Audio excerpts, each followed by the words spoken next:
In an age of rampaging selfishness, egotism, narcissism, and psychopathic narcissism, the proposition of healthy narcissism is contentious.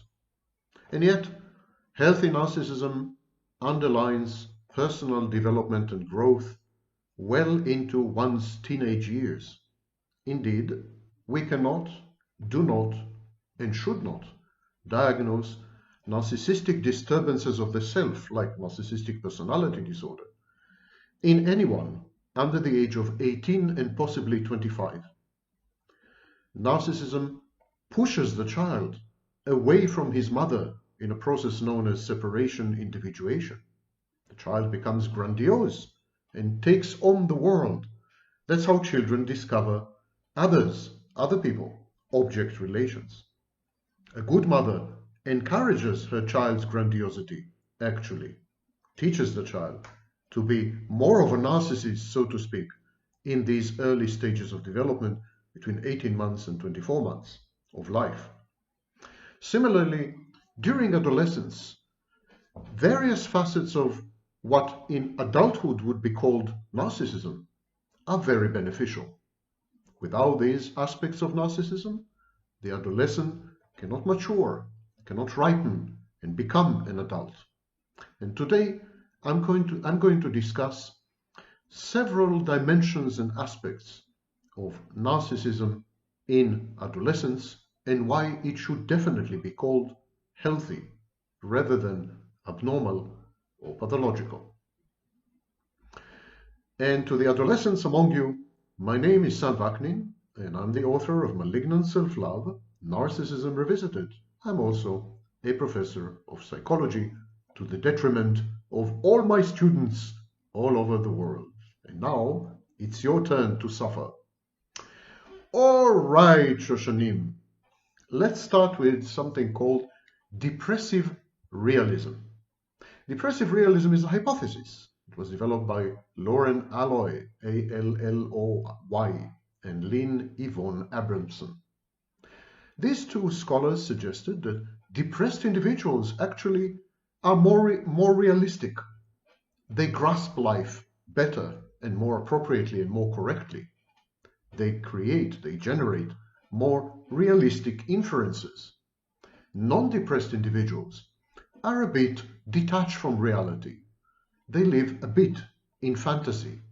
They don't really appreciate how harsh, unforgiving, and possibly evil the world is. So depressive may be actually a positive adaptation, not a negative one. Depressed individuals do have negative cognitive bias. They do have negative automatic thoughts. And these create maladaptive behaviors or dysfunctional Weltanschauungen, worldviews. But these are not necessarily the crucial things, and they do not obstruct life in a way that we have been thinking hitherto. Depressive realism argues that this negativity reflects a more accurate appraisal of the world, and that people who are not depressed, their appraisal of the world is positively biased, which could be positively dangerous and risky. Another very similar concept is defensive pessimism. Defensive pessimism is a cognitive strategy. It was first described by Nancy Cantor and some of her students in the mid-1980s. People use defensive pessimism as a strategy when they are faced with an anxiety-provoking task or chore or event or performance. They develop defensive pessimism. Defensive pessimism simply means that people set low expectations for their performance, regardless of how well they may have done in the past. So past experience does not inform defensive pessimism, nor does it modify it. Defensive pessimists believe that everything could become a negative event or a setback, and that everything can adversely influence their goals and their life trajectory. So they envision all the time negative outcomes. In a way, they are catastrophizing. Defensive pessimism is a more benign or healthy variant of catastrophizing because defensive pessimists do take action to avoid negative outcomes, and they do prepare themselves for negative events. People who catastrophize get paralyzed. They feel threatened and they develop a freeze response, while people with defensive pessimism are fighters. They fight back, and using this strategy, coping strategy, they advantageously harness the anxiety and use this energy of the anxiety to improve their performance and so on. Okay, so why do I mention defensive pessimism and depressive realism? Because these are the ultimate stations, these are the end stations in the train of adolescence. To understand why and how, we need to go back in time to puberty, to adolescent years. According to scholars like Alberts, Elking, Ginsberg, etc., the adolescent has something called the personal fable. They describe the personal fable in these words. It is the corollary to the imaginary audience, thinking of himself or herself as the center of attention. The adolescent comes to believe that it is because he or she is special and unique. I'm going to repeat this definition because it is at the core of narcissism. Personal fable, say Alberts, Elking, and Ginsberg, personal fable is the corollary to the imaginary audience, which we're going to discuss in a minute. It is thinking of himself or herself as a center of attention. The adolescent comes to believe that it is because he or she is special or unique. In Jean Piaget's theory of personal development, there's a phase called formal operational stage, and he mentions the personal fable there in other words. So it's a part of Piagetian theory of personal development.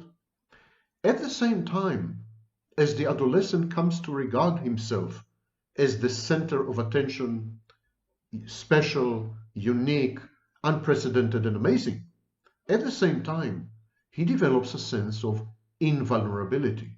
Of course, we all know that adolescents are very reckless. They don't consider the consequences of their actions. And they are like that because they feel immune. They feel invulnerable. David Elkind, E-L-K-I-N-D, he was the first to use the phrase personal fable in 1967. And the title of his book was Egocentrism in Adolescence. The word narcissism was not that well bandied about as it is today. Egocentrism might well have been replaced today with the word narcissism. And so the adolescent feels unique. And he feels unique because he is fascinated with himself. He finds himself amazing, awe-inspiring, unique and special, to the point that he is sui generis, one of a kind.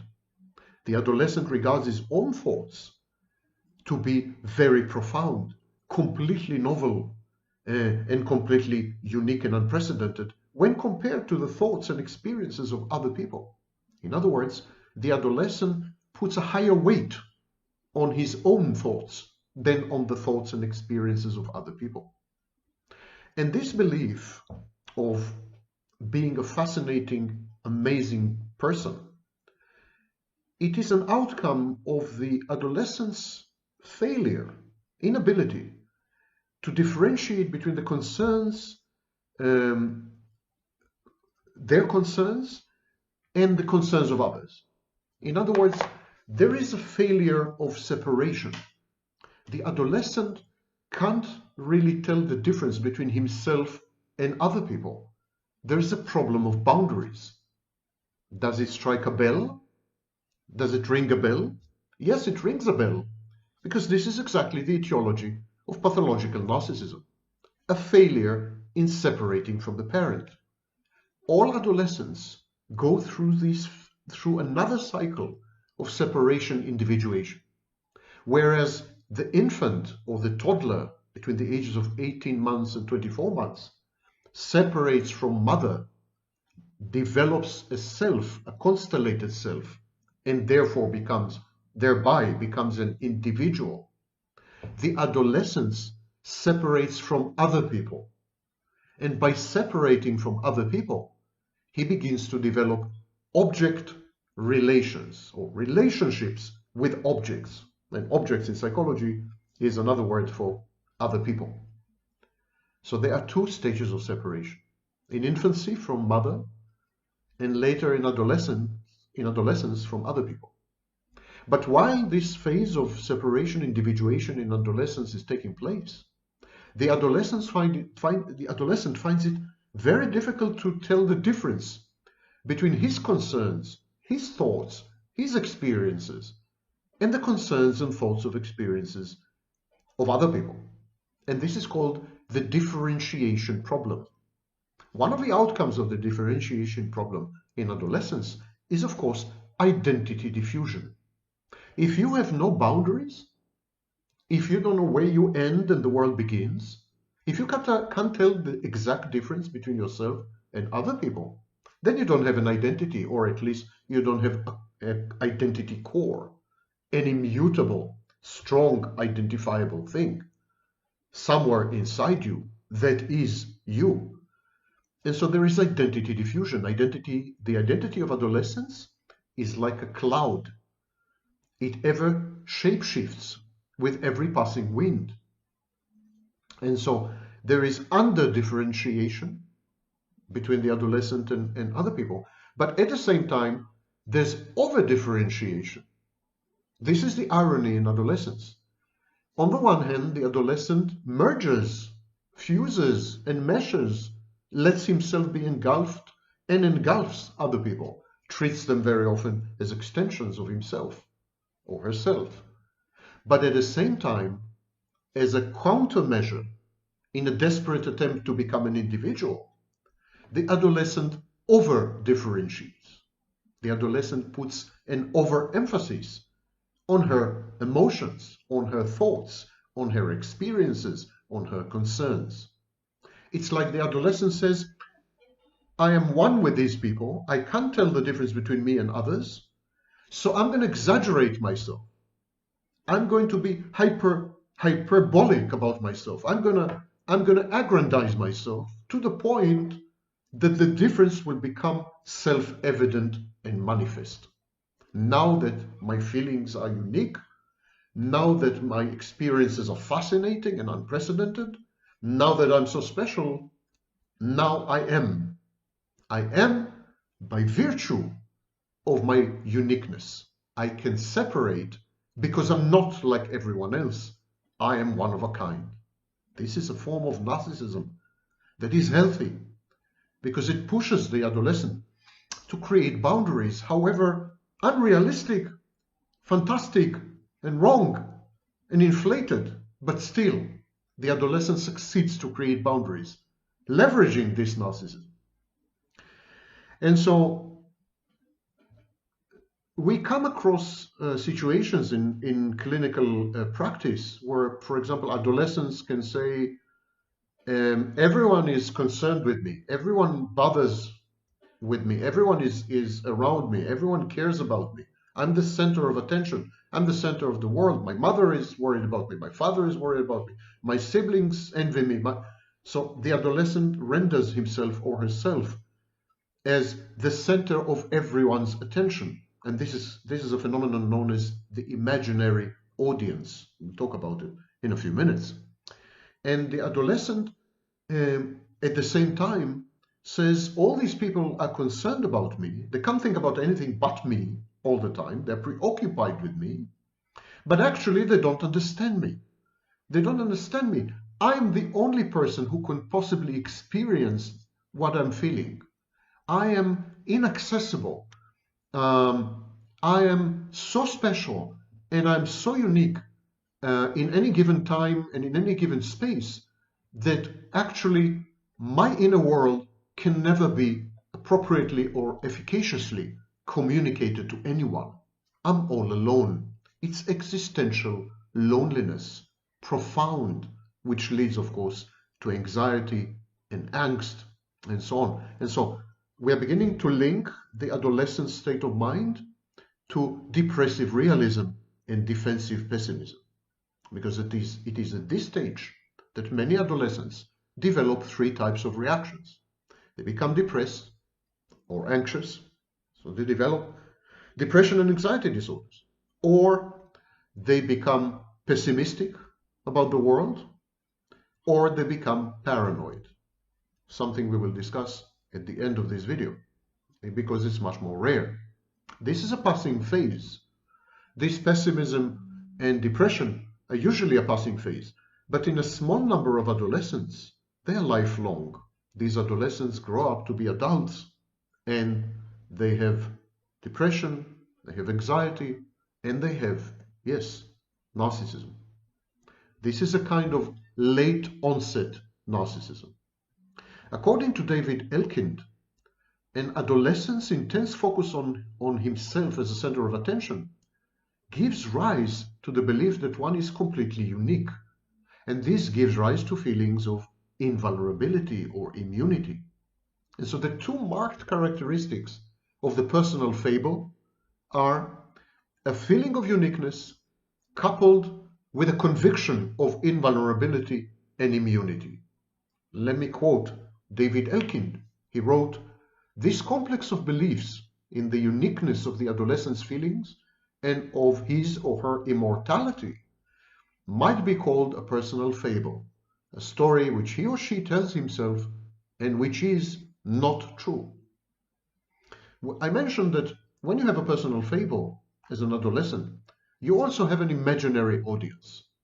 An imaginary audience is a psychological state, a mental state. The individual imagines, the individual believes, convinces himself, in other words, confabulates, that many people, everyone, they are enthusiastically focused on him, admire him, listen to him, monitor him, spy on him, watch him, etc. The imaginary audience is therefore a form of referential ideation, or ideas of reference. Now, all adolescents develop a personal fable. All of them display marked signs of narcissism, and all of them go through a depressive phase, depressive realism, and all of them become pessimistic at some point. Goethe describes The Sorrows of Young Werther, a book which led to a wave of mass suicide in the Germanic countries. And so there he described what he called the Weltschmerz, the sorrow of the world. This is the burden of the world's tragedies that lies upon the tender shoulders of the adolescent. The adolescent feels that he's responsible somehow for everything that's happening, that he could fix the world. Of course, it's a grandiose perception. It's a messiah or a god complex. But it is healthy, as it helps the adolescent to finally withdraw from the world. The pessimism and the depression teach the adolescent his limitations. They are the reason that adolescents create boundaries around themselves, defensive walls, firewalls, and within these boundaries they continue a healthy course or trajectory of development, and they become mature adults. It's like a cocoon, a defensive cocoon. What happens with narcissists? They can't transition from the personal fable phase, the depressive realism phase, the defensive pessimism phase. They can't transition from this to the adult world. They can't develop object relations because they had never gone through the first phase of separation individuation early on as infants. So they don't know how to do separation individuation. And because they don't know how to do separation individuation, they never separate or individuate from anyone, including their intimate partners. They breach other people's boundaries. They merge with them. They enmesh. They treat other people as extensions.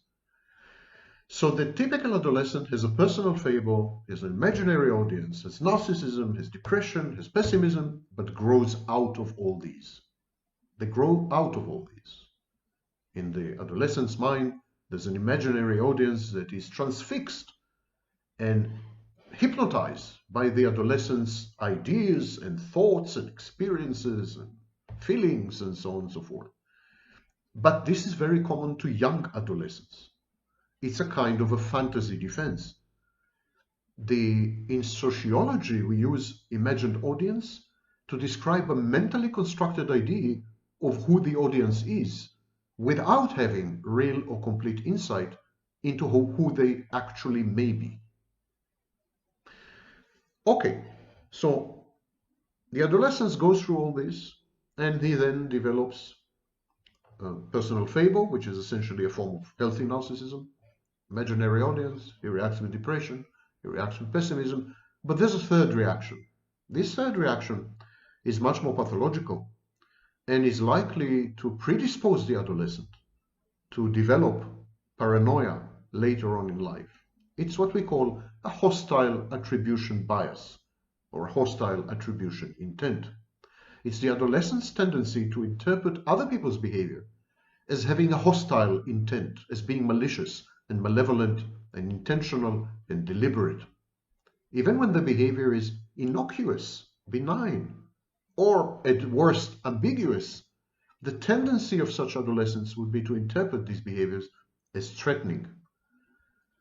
And so people with hostile attribution bias have strong ideas of reference, strong referential ideation. They interpret other people's behavior as malevolent or malicious.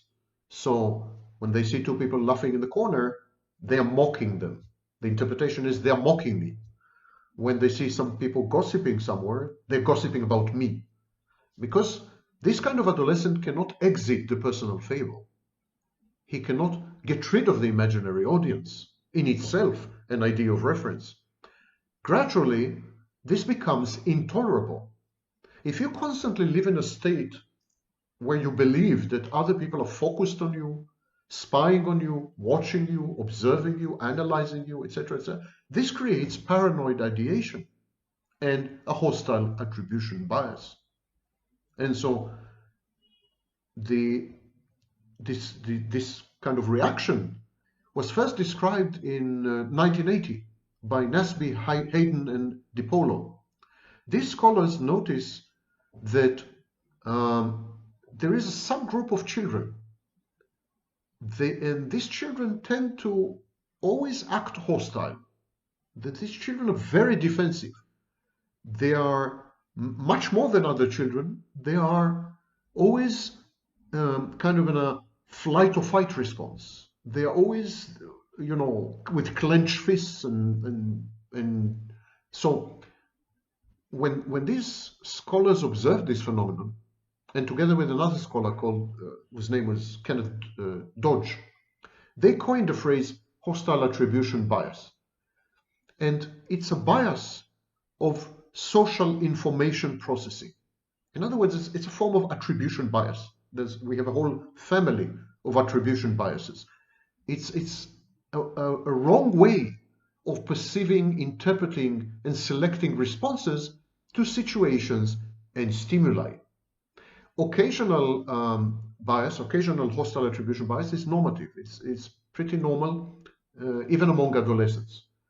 But individuals who have this in a consistent and high level, they tend to carry it forward, to carry it on into much later stages of development, and they tend to become aggressive and even violent. Most stalkers and most abusers actually have a hostile attribution bias, and this is called relational aggression. Hostile attribution bias is not all bad, and again, it appears among many adolescents. It makes its appearance among many adolescents, together with depressive realism and defensive pessimism. It has its merits. It's sometimes a necessary phase because it's a pathway.